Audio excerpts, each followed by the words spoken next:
Here's what no one tells you about the men who can't forget you. It's not because you're the most beautiful woman he's ever met. It's not because you said all the right things or played your cards perfectly. The women men become obsessed with, the ones they think about years later, the ones they compare everyone else to, they all do something most women never even realize they're doing. They press buttons inside his mind that he didn't know existed. Every man carries 4 emotional triggers buried so deep in his psychology that he can't see them himself. And when you activate them, not through games or manipulation, but through understanding, something shifts in him. He starts checking his phone, hoping it's you. He brings you up in conversations with his friends. He finds himself planning his week around the chance to see you. He catches himself staring at nothing, just replaying something you said, trying to figure out why he can't stop thinking about it. And here's the strangest part. He won't understand why. He'll tell himself it doesn't make sense. You might not even be his usual type. You might not fit what he thought he wanted. But once these switches flip inside him, once you've touched something deeper than attraction, he's hooked. You live in the back of his mind, rent-free, and the more he tries to logic his way out of it, the deeper in he gets.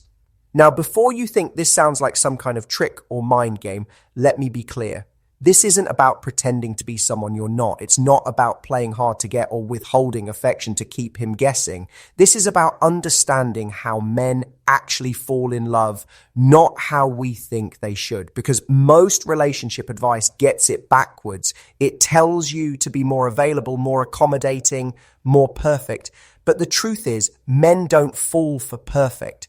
They fall for specific. For the woman who aches them feel something they can't put into words, something they've never felt before and can't find anywhere else. And that feeling follows patterns, invisible ones that most people never learn because they're too busy counting hours between texts or wondering if they came on too strong. But when you understand these patterns, when you can see what's actually happening beneath the surface, you stop feeling confused.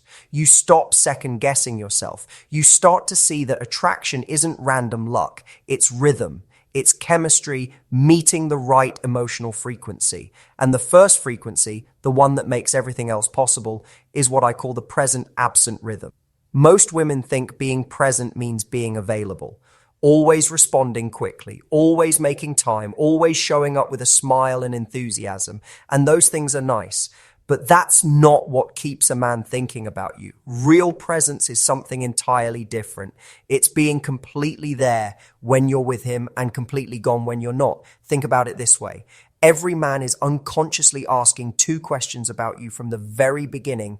First question, when she's with me, is she really with me? Or is she half somewhere else, checking her phone, thinking about other things, already planning what comes next? Second question, does she need me or does she want me? Is this moment happening because she has nothing better to do or because she genuinely chose to be here?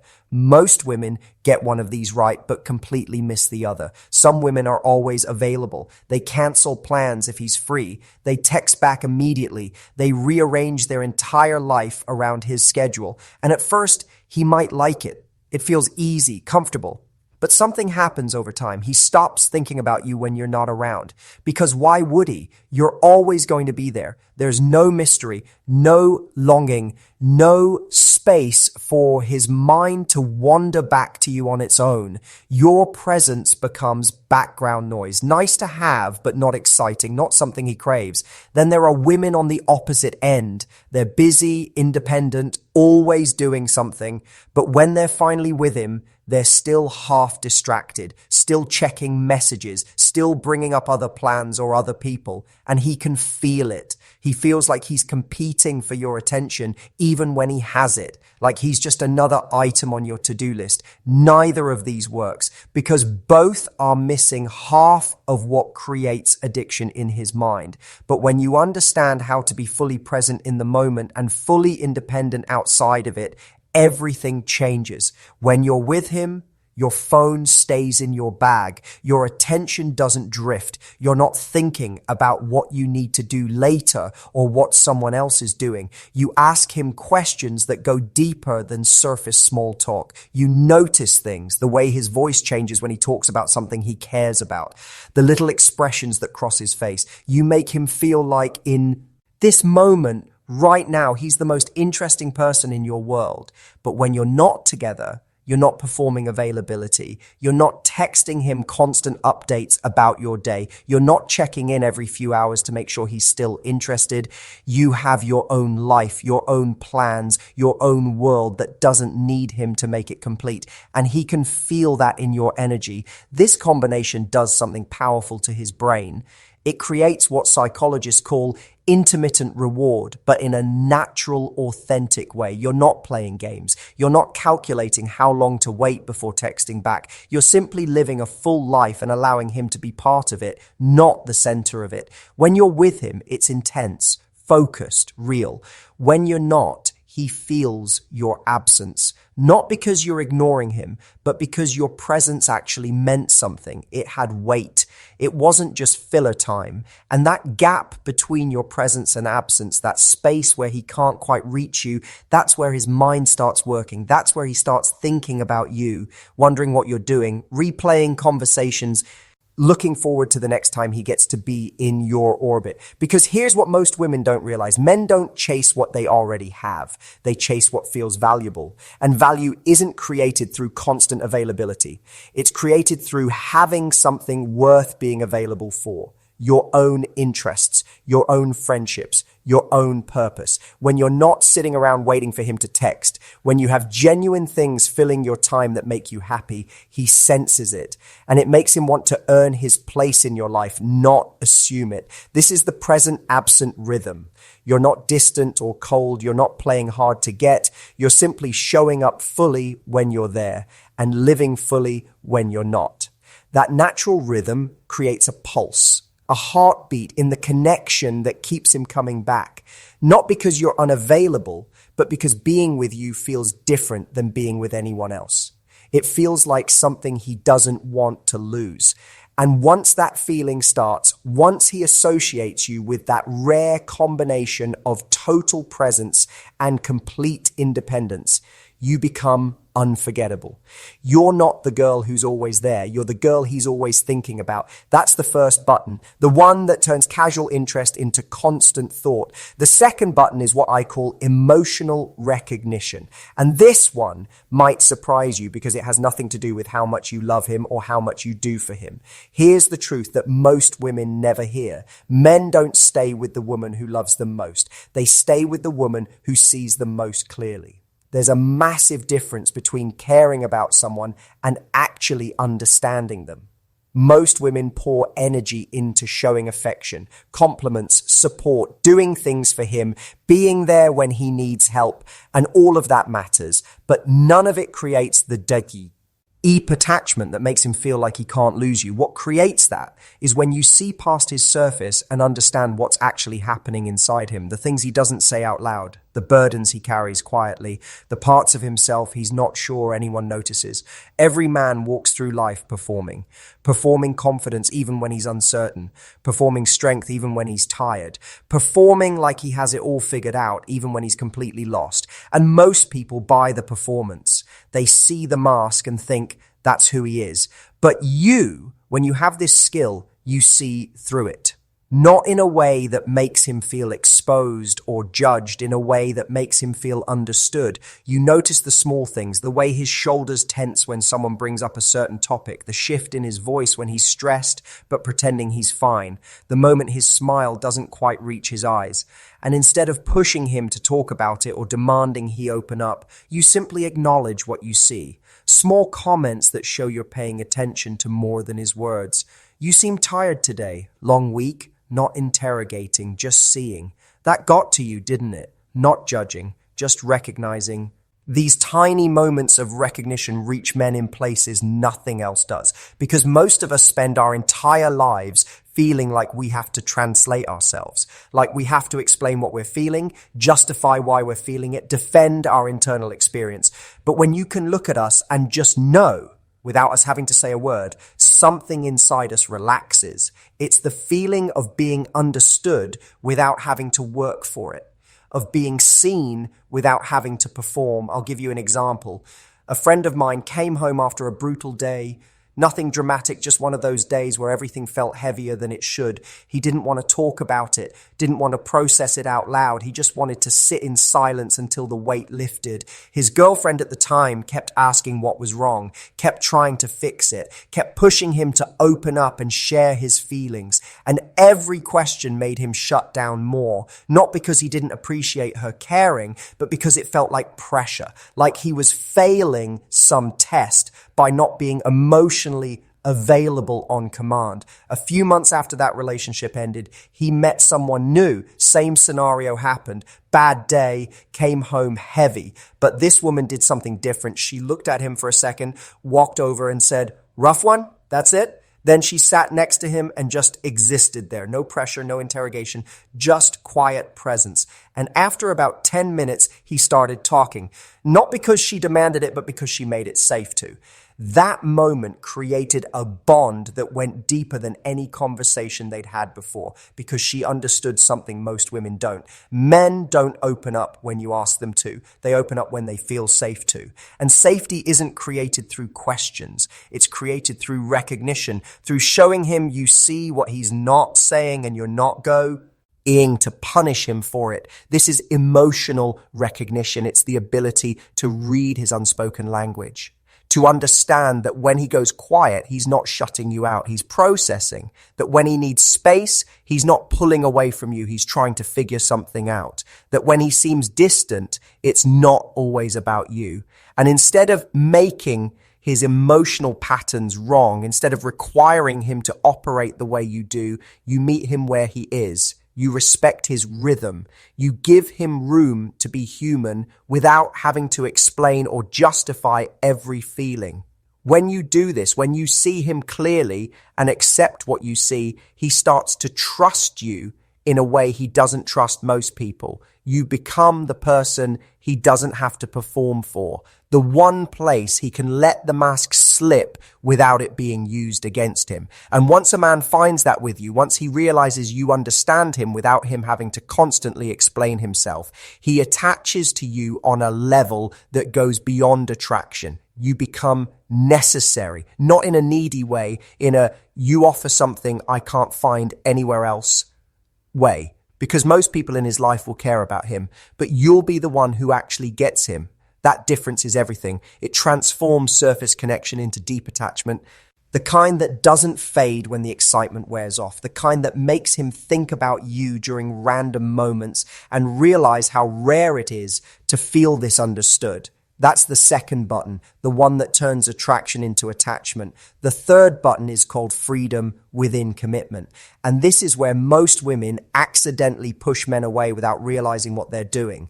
Here's what you need to understand. Men don't fear commitment itself. They fear what they think commitment means. They fear it means losing themselves, losing their independence, having to ask permission, being monitored and questioned and made to feel guilty for wanting time alone or time with friends.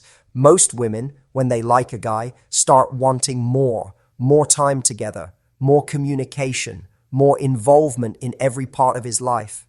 And it comes from a good place. It comes from wanting to build closeness.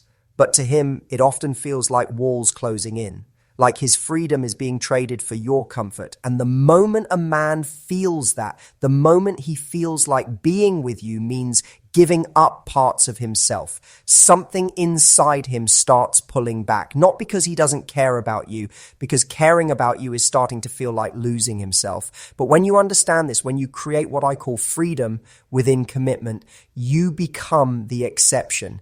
You become the woman he wants to commit to, because being with you doesn't feel like sacrifice. It feels like choice. This means you don't panic when he needs a night with his friends. You don't make him feel guilty for wanting time alone. You don't require constant updates when you're not together. You trust him, not because you're naive, but because you're secure. And that security changes everything. Because when you give a man space without him having to fight for it, when you encourage his independence instead of Eyeing it as a threat, he doesn't feel trapped. He feels free. And paradoxically, that freedom makes him want to choose you more. I've watched this pattern repeat over and over. Women who try to hold tight end up pushing men away. Women who give space end up being chosen. It seems backwards, but it's not, because men value what they choose. And they can't choose you if they feel like they don't have a choice. Freedom within commitment also means maintaining your own life, your own interests, your own friendships, your own sense of self that exists independently of the relationship. When you do this, when you remain a whole person instead of dissolving into the relationship, he doesn't see you as clingy or needy. He sees you as an equal, as someone who's choosing to be with him from a place of desire, not desperation. And that makes all the difference, because men don't want to be needed in that suffocating way. We want to be wanted. We want to be chosen by someone who has other options, other things that make them happy, but chooses us anyway. That choice feels earned. It feels meaningful. It feels like something worth protecting. When you create freedom within commitment, when you make the relationship feel expansive instead of restrictive, you become associated with possibility, not limitation. He doesn't think of you as the person who took his freedom. He thinks of you as the person who made him feel more free. And once that association forms, once he realizes that being with you actually makes his life better, not smaller, he doesn't want to let that go. He becomes addicted not to you controlling him, but to the feeling of being fully committed and fully himself at the same time. That's the third button, the one that makes commitment feel like freedom instead of a cage. The fourth and final button is what I call the growth catalyst, and this is the one that determines whether attraction fades over time or deepens into something permanent. Here's something most people don't talk about. Men are terrified of becoming stagnant, of being the same person at 40 that they were at 30, of looking back and realizing they stopped growing. And the woman who can inspire growth without demanding it becomes irreplaceable. Notice I said inspire, not demand, because there's a huge difference. Most women try to change men through criticism, pointing out flaws, suggesting improvements, hinting at what he should be doing differently. And even when it comes from good intentions, even when you're right, it creates resistance. It makes him feel like he's not good enough as he is, like he's a project you're trying to fix.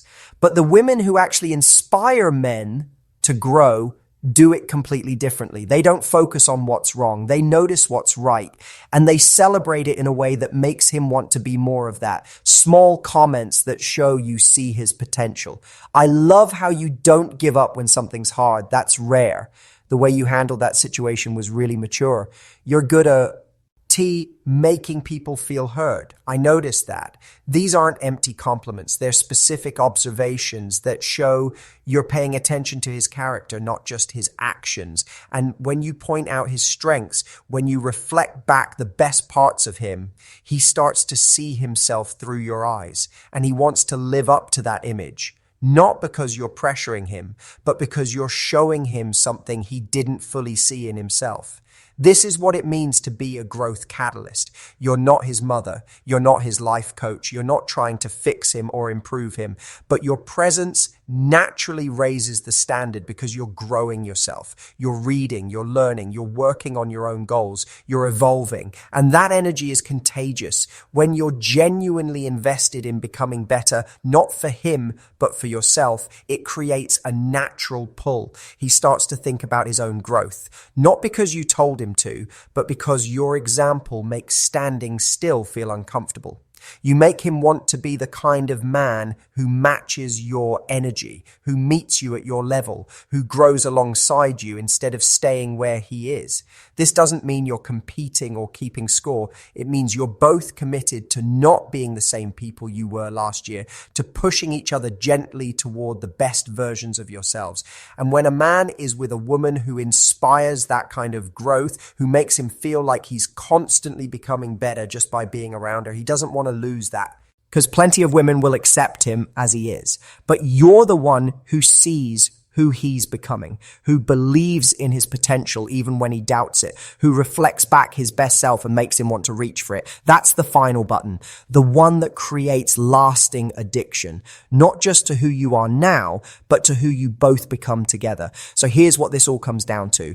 These 4 buttons, the present absent rhythm, emotional recognition, freedom within commitment, and the growth catalyst, they're not manipulation tactics. They're not mind games. They're the invisible architecture of deep human connection. They're what separates the women men date from the women men can't forget. And the beautiful thing is, you don't have to fake any of this. You don't have to pretend to be someone you're not. You just have to understand what actually creates attachment and then be brave enough to embody it. Be present when you're there and independent when you're not. See him clearly without demanding he explain himself. Give him freedom within commitment instead of making him feel trapped. Inspire his growth by focusing on your own. When these 4 elements align, when you naturally activate these psychological buttons through authentic awareness, something shifts. You stop worrying about whether he's going to text back. You stop analyzing every interaction. You stop performing because you understand that the right man doesn't need to be convinced or captured. He just needs to encounter the real you. The woman who's fully present but never desperate, who understands him without needing constant explanation, who makes commitment feel like freedom, who inspires him to grow. And when he encounters that, when those 4 buttons get pressed, not through strategy, but through genuine connection, he doesn't just stay interested. He becomes obsessed, not in a toxic way, in a way that makes him realize you're different from anyone he's ever met, that what you offer is rare, that losing you would mean losing something he can't find anywhere else. That's not manipulation. That's understanding human psychology and using it to create real, lasting connection. The kind that doesn't fade, the kind that deepens, the kind that makes both of you look back years from now and wonder how you got so lucky to find each other. Because love isn't luck, it's rhythm. It's pressing the right emotional buttons at the right time in the right way. And now you know exactly which buttons those are.